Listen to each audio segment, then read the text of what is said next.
0% commission, low and fair prices. Download Volta app now. Enjoy Voltastic rides. నమస్కారం, సుమన్ టీవీకి స్వాగతం. మహాశివరాత్రి రోజున శివునికి ఏ పదార్థాలతో అభిషేకిస్తే మన మనోవాంఛలన్నీ కూడా సిద్ధిస్తాయి అనే విషయాన్ని తెలియజేసేందుకు మనతో పాటు ఉన్నారు ప్రముఖ ఆధ్యాత్మికవేత్త, జ్యోతిష శాస్త్ర నిపుణులు బ్రహ్మశ్రీ నందిబట్ల శ్రీహరి శర్మ గారు. గురుగారు నమస్కారం అండి. వాగర్థావివ సంపృక్తౌ వాగర్థ ప్రతిపత్తయే జగతః పితరౌ వందే పార్వతీ పరమేశ్వరౌ. అన్నపూర్ణే సదాపూర్ణే శంకరః ప్రాణవల్లభే జ్ఞాన వైరాగ్య సిద్ధ్యర్థం భిక్షాం దేహి చ పార్వతి. మాతా చ పార్వతీదేవి పితాదేవో మహేశ్వరః బాంధవా శివభక్తాశ్చ స్వదేశో భువనత్రయం.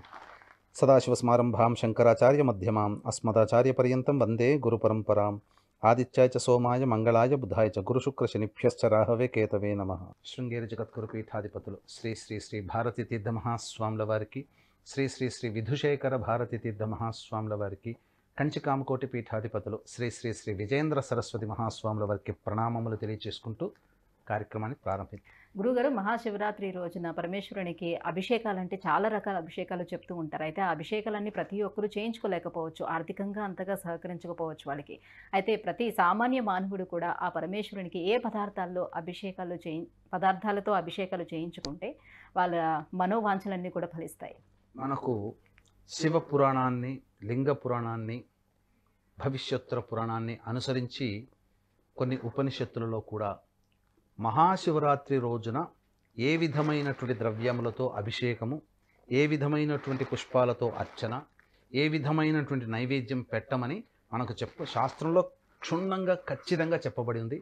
ఇప్పుడు చెప్పబడేటువంటిది కేవలం శివపురాణాన్ని అనుసరించి చెప్పేటువంటి పరిహారము. కాబట్టి వీక్షించేటువంటి సుమన్ టీవీ ప్రేక్షకులు ఆ మహాశివరాత్రి రోజున పరమేశ్వరుని యొక్క దివ్య అనుగ్రహాన్ని పొందడానికి శాస్త్రం ప్రకారము చెప్పినటువంటి విధానాన్ని ఎవరైతే అనుసరిస్తారో వారికి ఖచ్చితంగా శివానుగ్రహం కలుగుతుంది. మీకు ఉన్నటువంటి సమస్యలు ఏవైతే ఉంటాయో ఆ సమస్యలన్నీ కూడాను శివానుగ్రహం వల్ల తెరలుగా తొలగిపోయినట్టుగా మీకు ఉన్నటువంటి ఇబ్బందులన్నీ తొలగిపోతాయి. ముఖ్యంగా శివుని యొక్క అనుగ్రహాన్ని పొందినటువంటి వ్యక్తులకి ఈ ముల్లోకాలలో అపజయం అంటూ ఏదీ ఉండదు, అంతా జయమే. వీక్షించేటువంటి సుమన్ టీవీ ప్రేక్షకులు ఒక్కసారి గతించినటువంటి కాలంలో ఉన్నటువంటి పురాణ పురుషులందరినీ చూడండి. హరి అనగా విష్ణువు కైవల్య ప్రాప్తి, మోక్షకారకుడు. అంటే మోక్షాన్ని ప్రసాదించడంలో శ్రీహరికి ఒక ప్రత్యేకత ఉంటుంది, ఈశ్వరుడికి ఒక ప్రత్యేకత ఉంటుంది. అంటే జన్మజన్మలలో చేసినటువంటి కష్టాలన్నీ కూడా, పాపములన్నీ కూడా కష్టాల రూపంలో అనుభవింపచేసి చివరికి ఏదీ మిగల్చకుండా, పాపమంటూ ఏదీ లేకుండా అంతిమమైనటువంటి కైవల్యాన్ని అనగా మోక్షాన్ని ప్రసాదించేవాడు విష్ణువు. అందుకనే పరమ భాగవతోత్తములైనటువంటి త్యాగయ్య, రామదాసు కానీ, ఇంకా చెప్పాలి అనంటే భాగవతోత్తములైనటువంటి ప్రహ్లాదులు, శివచక్రవర్తి, వీళ్ళందరూ కూడా నియమాల్ని పాటించిన వాళ్ళే. కానీ అష్ట కష్టాలు పడి జన్మజన్మల నుంచి సంప్రాప్తమైనటువంటి పాపాన్ని దగ్ధం చేసుకొని మోక్షాన్ని పొందారు. కానీ పరమేశ్వరుని యొక్క ఆరాధన చేసినటువంటి వాళ్ళందరూ కూడా ఇహంలో సౌఖ్యము, పరములో మోక్షాన్ని పొందుతారు. అనగా కష్టములన్నీ కూడాను ఇష్టముగా మారిపోతాయి. అలాగే ఎటువంటి కష్ట నష్టాలు పడకుండా ఈశ్వరుడు చల్లగా చూస్తాడు. అందుకే ఈశ్వరుడు మంచుకొండలో ఉంటాడు. మంచుకొండలో ఉండి తన యొక్క ప్రశాంతతని మనకు కలిగిస్తాడు. అందుకనే మీరు చూసుకోండి, ఏ వైష్ణవ దేవాలయానికి వెళ్ళినా అలంకార ప్రియో విష్ణు, కాబట్టి అక్కడ అలజడి ఎక్కువగా ఉంటుంది. కానీ ఎంత క్రాస్ రోడ్లో ఉన్న శివాలయానికి వెళ్ళండి, ప్రశాంతత వస్తుంది. మనిషికి కావాల్సిందే ప్రశాంతత. ప్రశాంతత లేని మానవుడికి మనస్సు పరిపరి విధాలుగా ఆలోచన చేస్తుంది. ఆ పరిపరి విధాలుగా చేసినటువంటి మనస్సు ఆ యొక్క వ్యక్తికి ఇబ్బందులు అనేటువంటివి ఉంటాయి, నిర్ణయ శక్తి అనేటువంటిది తీసుకోలేకపోతాడు. ఈ యొక్క సృష్టిలో సమస్యలకన్నిటికీ మూల కారణం మనస్సే. ఆ మనస్సునే ఆధీనంలో పెట్టుకున్నవాడు పరమేశ్వరుడు. కాబట్టి పరమేశ్వరునికి శివ పురాణం ప్రకారము మహాశివరాత్రి రోజున ఇప్పుడు నేను చెప్పబోయేటువంటి పదార్థాలతో నైవేద్యము, అభిషేకము, అర్చన గనక చేసుకున్నట్లయితే తప్పకుండా ఆ పరమేశ్వరుని యొక్క అనుగ్రహాన్ని పొందుతారని చెప్పవచ్చు. ఇక గమనించాల్సిన అంశం ఏంటంటే, వీక్షించేటువంటి సుమన్ టీవీ ప్రేక్షకులు కూడా మహాశివరాత్రి సందర్భంగా మా పీఠం ఆధ్వర్యంలో కాశీలో మా స్వంత భవనం శ్రీ కామాక్షి నిత్యాన్నదాన ఆశ్రమంలో ఈ యొక్క మహాశివరాత్రి సందర్భంగా అన్నదాన కార్యక్రమం జరపబడుతుంది. కాబట్టి వీక్షించేటువంటి ప్రేక్షకులు, అన్నదానానికి సహకరించే భక్తులు మీ వంతు సహాయ సహకారాలు అందించవచ్చు.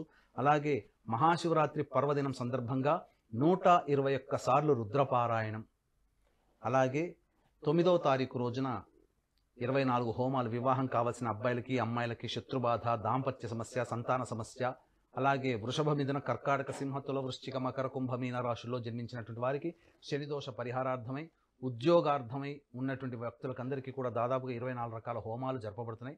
అవకాశం ఉన్న వాళ్ళు కార్యక్రమ తదనంతరం కాంటాక్ట్ చేసి పూర్తి వివరాలు తెలుసుకోవచ్చు. ఇక కార్యక్రమంలో నేరుగా వెళ్ళినట్లయితే మహాశివరాత్రి రోజున 4 జాములలో ఈశ్వరునికి అభిషేకము, అర్చన, నైవేద్యం పెట్టమని మనకు శివపురాణం చెప్పబడి ఉంది. అయితే మనకు సాధారణంగా శివరాత్రి రాత్రిపూట జరుపుకునేటువంటి ఆచారము, పూజా విధానము కాబట్టి ప్రదోషకాల సమయం నుంచి, సూర్యాస్తమయం సమయం నుంచి ఈ యొక్క శివరాత్రి రోజున ఈశ్వరునికి సంబంధించినటువంటి విశేషమైనటువంటి పూజాది కార్యక్రమాలు ప్రారంభమవుతాయి.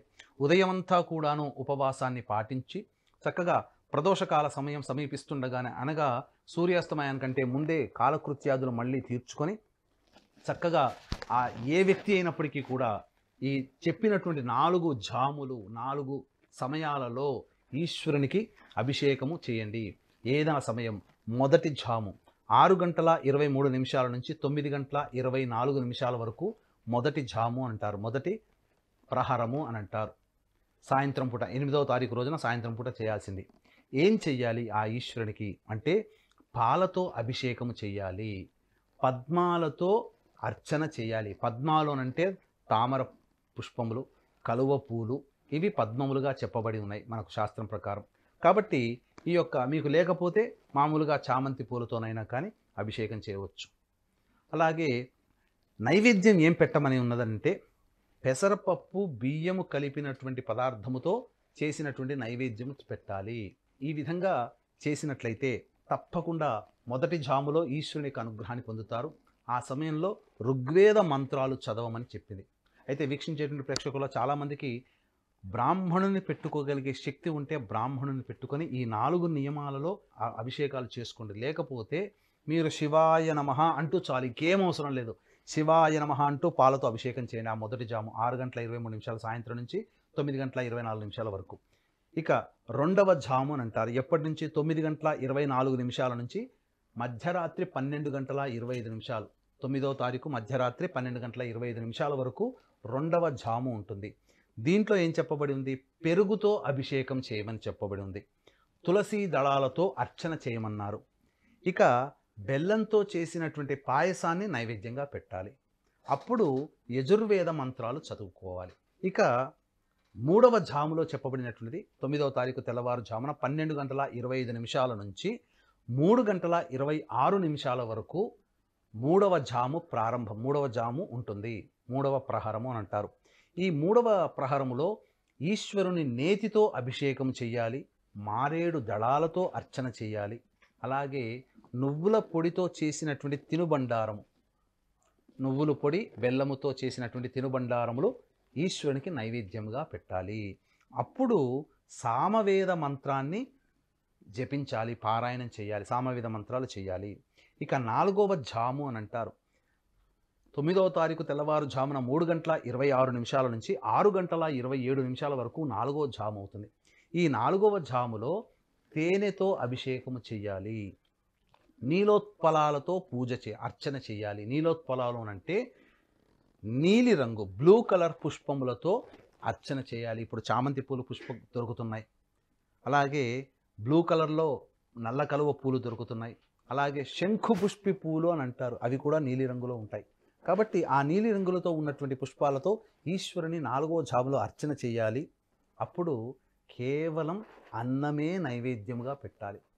ప్రెషర్ కుక్కర్లో పెట్టిన అన్నం కాకుంటే వండి వార్చినటువంటి, గంజి వార్చినటువంటి అన్నాన్ని మీరు తయారు చేసుకొని అప్పుడు గనక ఆ అన్నాన్ని మీరు చక్కటి తెల్లటి బట్టలో పెడితే పొడులు పొడులుగా, పూలు పూలుగా అన్నం వస్తుంది కదా, ఆ అన్నాన్ని నైవేద్యంగా పెట్టండి. ఈ నైవేద్యాలన్నీ కూడా మీరు 9వ తారీఖు ఉదయం మళ్ళీ స్నానకృత్యాదులు తీర్చుకొని ఈశ్వరునికి మళ్ళీ అర్చన చేసుకొని మధ్యాహ్నంలో భోజనం చేసుకోవచ్చు. ఈ పదార్థాలు నైవేద్యంగా పెట్టినన్ని మీ కుటుంబ సభ్యులు చేసుకోవచ్చు.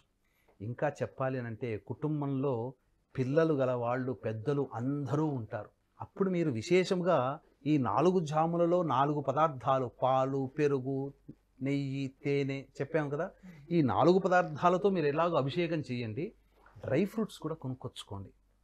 డ్రై ఫ్రూట్స్ మీకు ఏవైనా కానీ తీసుకొని కొద్దిగా డ్రై ఫ్రూట్స్తో కూడా అభిషేకం చేయండి.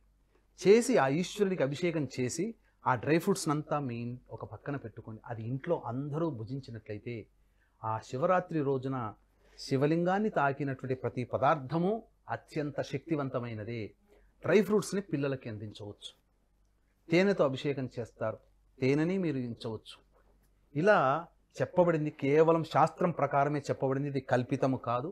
కాబట్టి వీక్షించేటువంటి ప్రేక్షకులు శివపురాణాన్ని అనుసరించి శివపురాణాంతర్గతమైనటువంటి ఈ యొక్క విషయాన్ని మీరు ఇంట్లో చేసుకొని చక్కగా మీకు శక్తి ఉంటే బ్రాహ్మణుని పిలిపించుకొని చేసుకోండి ఆ రోజంతా.